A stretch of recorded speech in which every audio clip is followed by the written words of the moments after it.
Subscribe कीजिए हमारे channel को और बेल आइकन को दबाइए हमारी लेटेस्ट वीडियो सबसे पहले देखने। Human right activist forum Bharat के राष्ट्रीय अध्यक्ष अशोक कुमार देशभक्त के नेतृत्व में इमामगंज मोहल्ला के लोगों ने बनारस बैंक चौक पर गांधीवादी तरीके से 1 दिवसीय धरना दिया।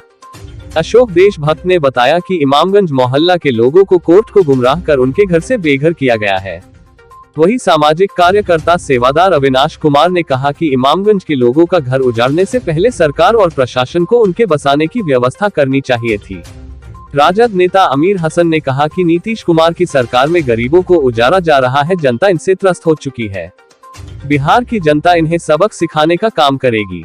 आपको बता दें कि उच्च न्यायालय के आदेश पर इमामगंज मोहल्ला में जमीन को अतिक्रम कर बनाए गए मकान को मुजफ्फरपुर जिला प्रशासन ने कोर्ट के आदेश पर बुलडोजर से इनके आशियाना को ढहा दिया। मुजफ्फरपुर जनता की आवाज के लिए राहुल रंजन की रिपोर्ट।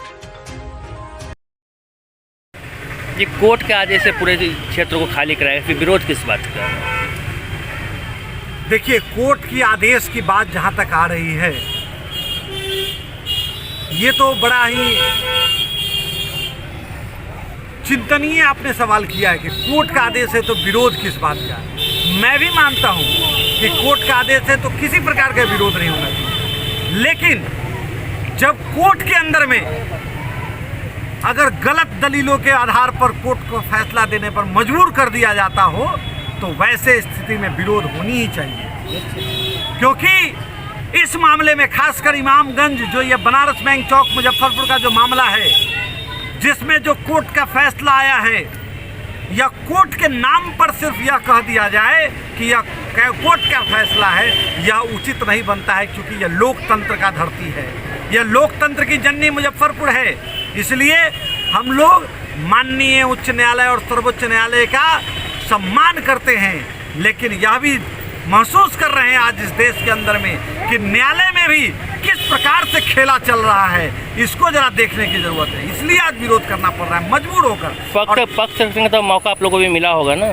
देखिए, पक्ष और विपक्ष की बात जहां तक कहते हैं तो मैं आपको बता देना चाहता हूं कि पक्ष और रखने का जो मौका मिलना चाहिए, उसका लाभ लेने की जो बातें हो रही हैं, वो इस देश के अंदर में पढ़े लिखे लोगों तक ही सीमित है। और इस देश में आज भी लगभग 35% से ज़्यादा लोग पूर्णतः शिक्षित हैं। जिस देश में स्वच्छता अभियान चलाया जा रहा है, जबकि इस देश के अंदर में शिक्षा अभियान चलाने की ज़रूरत थी।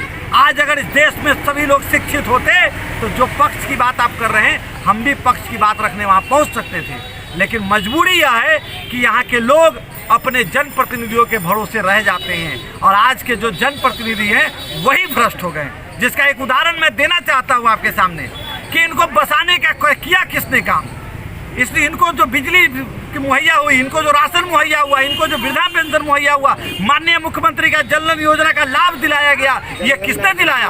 जिनके जनगणना में सर्वे में नाम किसने चढ़वाया?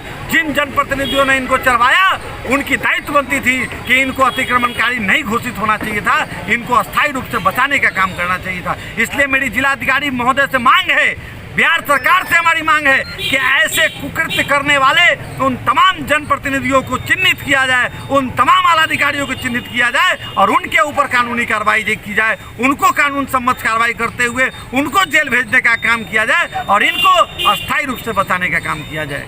साईं सेवादार अविनाश कुमार, सामाजिक कार्यकर्ता, मुजफ्फरपुर।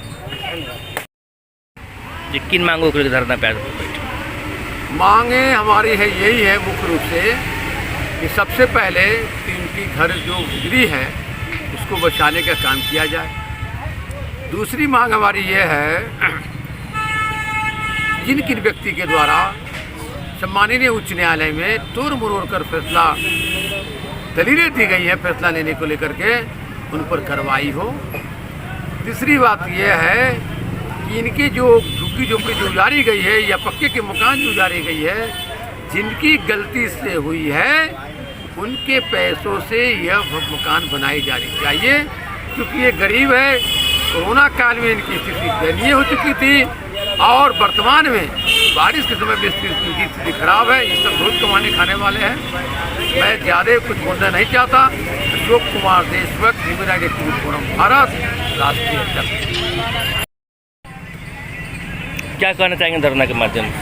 देखिए, इस सरकार से हम यही कहना चाहते हैं कि अभी के समय में लग रहा है जैसे कि सन 47 में हमने अंग्रेज़ों से लड़ा था, और उसी तरह आज हमको यहाँ के अंग्रेजी शाही अफसर से लड़ना होगा, क्योंकि ये अंग्रेजी शाही अफसर गरीबों का नहीं है और ये गरीबी की हमेशा खिल्लियाँ उड़ाया है इस सरकार। और हम चाहते हैं नीतीश कुमार जी से कि यही गरीब ने आपको सत्ता पर 15 साल राज करने के लिए बैठाया था। ऐसा नहीं हो, अंत भला तो आपका भला हो ही गया, लेकिन आप जो इस जनता का बुरा कर रहे हैं, इसका बुरा खामियाजा आपको भुगतना पड़े, क्योंकि उम्र हो गया आपका 70 साल और 35 सीट से आप राज कर रहे हैं। ऐसी तो आपका बुरा हाल हो ही चुका है। और आने वाले समय में जो बीजेपी के साथ मिलकर आप राज कर रहे हैं, हो सकता है बीजेपी के कारण ही आप सत्ता से बेदखल भी होंगे, और आने वाले समय में हमारे तेजस्वी यादव जी मुख्यमंत्री बनेंगे, ये तय बात है, तब जाके गरीबों का भला होगा। नाम और परिचय दी। अमीर हसन, अब संज्ञा पर